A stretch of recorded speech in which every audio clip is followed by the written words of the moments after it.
What is the role of Syed Ahmad Khan and what are his interactions with Afghani? Syed Ahmad Khan until then is effectively seen as the intellectual leader of Muslims in Bharat because he is showing them a fantastic way. He has established a brilliant institution by way of the MAO, which hadn't become Aligarh by then. Aligarh was renamed as Aligarh only in 1920. So he says, he's basically telling Indian Muslims, do not concern yourself with pan-Islamism or with what's happening in Turkey, because you have to deal with the realities of your existence, which is to keep the Hindu away from power as much as possible. And in order for you to do that, you need to collaborate with the English. So do not take an anti-English position here. And if you start interfering with the power struggle between the Ottoman Empire and the English Empire, you are endangering your position here, has been his position. So when this man comes here, Afghani comes here, he effectively calls out Syed Ahmad Khan as a British collaborator.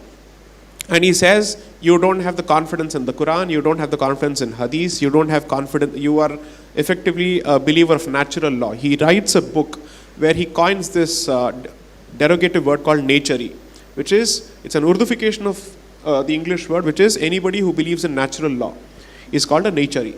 So he writes a huge criticism of these people, saying these are Darwinists who are anti-Quranists, so on and so forth. And this fight effectively decides the way forward for the Indian Muslim population's, course of action. Syed Ahmad Khan, according to me, lost this battle. For two reasons. This was almost close to the fag end of his life.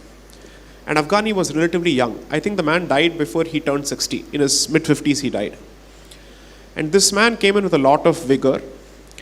And all those people who felt that the pace with which Ahmad Khan's vision wasn't taking effect got a lot of, let's call it, they got the right kind of kick that was needed through Afghani's sermons here.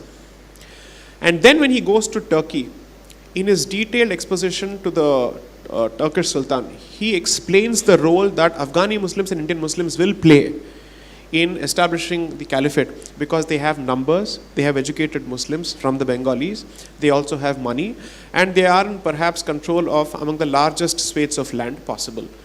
So considering this tussle decides the way forward, and this immediately precedes the outbreak of the Khilafat movement. Okay, so I think that period needs to be understood better. Subsequently, the Aligarh movement, realizing that it is falling behind because of Afghani's influence, also adopts the very same course of action. So this is what happens. And Hindus were doing Bhajan Mandali for the British all this while.